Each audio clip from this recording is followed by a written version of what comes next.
Good evening, brothers and sisters. Una sa lahat ay pasalamatan natin ang ating Panginoong Diyos sa buhay na ibinigay niya sa atin. Ang title sa ating Bible study, Every man shall receive his own reward according to his own labor. Mabasa yan, mga brothers and sisters, sa 1 Corinthians chapter 3, verse 8. Sabi rito, Now he that planted and he that watered are one, and every man shall receive his own reward according to his own labor. Mabasa rin yan mga kapatid, katulad din yan sa Revelation chapter 22 verse 12, na yung reward is according to your works. Yun sa Revelation chapter 22 verse 12. Mga brothers and sisters, pinag-aralan natin ito dahil mayroong mga nagtuturo na yung reward or kaligtasan, sabi nila ay according to your faith. Mga brother and sister, na misinterpret nila ang mga writings ni Apostol Pablo doon sa Ephesians and Galatians. Dahil dito, sinabi ni Apostol Pablo na every man shall receive his own reward according to his own labor. So, ang kaligtasan natin or ang reward natin, mga kapatid, sabi ni Apostol Pablo, is according to our own labor or our works, not according to our faith. So, yun ay maliwanag na sinabi rito sa 1 Corinthians chapter 3 verse 8. Ano naman ang explanation dito ni James sa chapter 2 verse 14? Basahin natin. Sabi rito, mga brothers and sisters, James chapter 2 verse 14, sabi rito, What good is it, my brothers, if someone says he has faith but does not have works? Can that faith save him? So sabi rito, may ligtas ba siya sa gayong panampalataya kung walang gawa? Anong pakinabang, sabi rito, kung ang isang tao, ang sinuman, ay may panampalataya, ngunit walang gawa, makapagliligtas ba sa kanya ang panampalataya?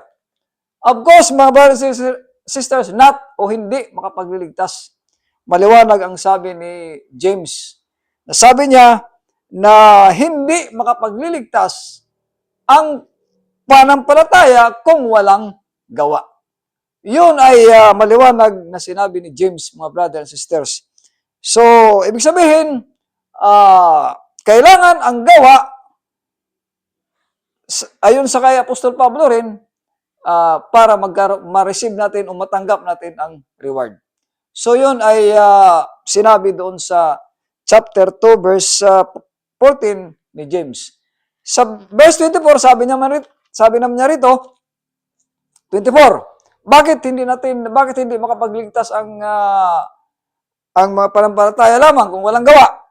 Dahil sabi sa 24, you see that a person is justified by works and not by faith alone. So, mga kapatid, sabi sa Biblia, ang sino man ay ibinibilang na matuwid, sabi rito, a person is justified by works. Binibilang na matuwid ang sino mang tao dahil sa kanyang mga gawa, hindi lamang sa pananampalataya. So, maliwanag, mga brothers and sisters, ang sinabi ni Santiago, ni James, na ang isang tao ay maging matuwid sa pamamagitan ng kanyang panampalataya at sa kanyang gawa. Hindi lang sa panampalataya lamang. So, yun ang sinabi doon sa chapter 2 verse 40 na hindi makapagligtas ang panampalataya lamang kung walang gawa. So, maliwanag, mga brothers and sisters, katotohanan ito, ang mga verse sa Biblia ay hindi sila mag-opposite. Hindi sila nagsasabong. Nagsang-ayon yan sila, mga brother and sister. Kaya sinabi sa verse 22, sa James rin, you see that faith was active along with his works, and faith was completed by his works. So, mga brother and sister, naging gawa, ang gawa ay naging, sabi nito, maging sakdal ang iyong panampalataya kung mayroong gawa. naging complete siya, naging perfect ang pananampalataya kung mayroong gawa. Ayun sa verse 22, sa James.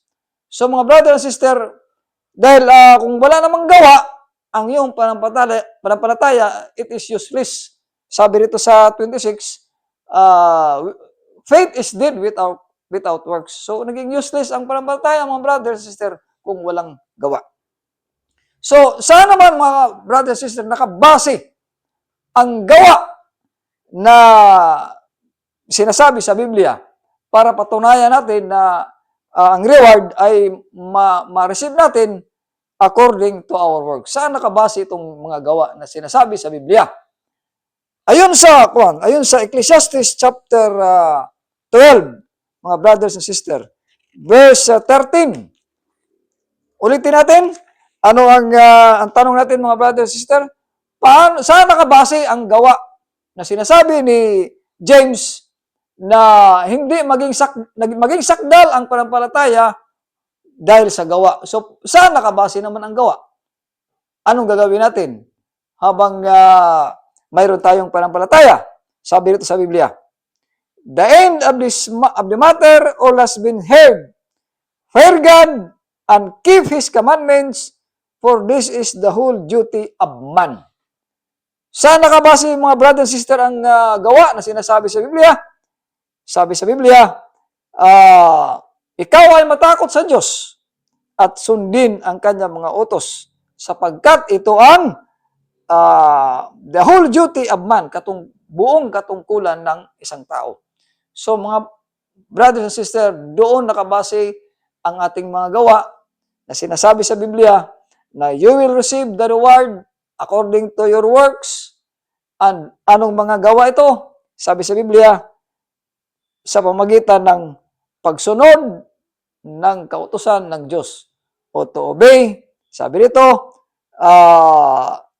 the whole duty of man is to keep His commandments. So mga brothers and sisters, ma-receive natin ang reward according to our works, and works na labor na ito, or works, ay sa magitan ng pagsunod ng kanyang kautusan. Dito na tatapos, brothers and sisters, ating pag-aaral sa Biblia. Thank you for listening. Shabbat Shalom to all my brothers and sisters. Amen.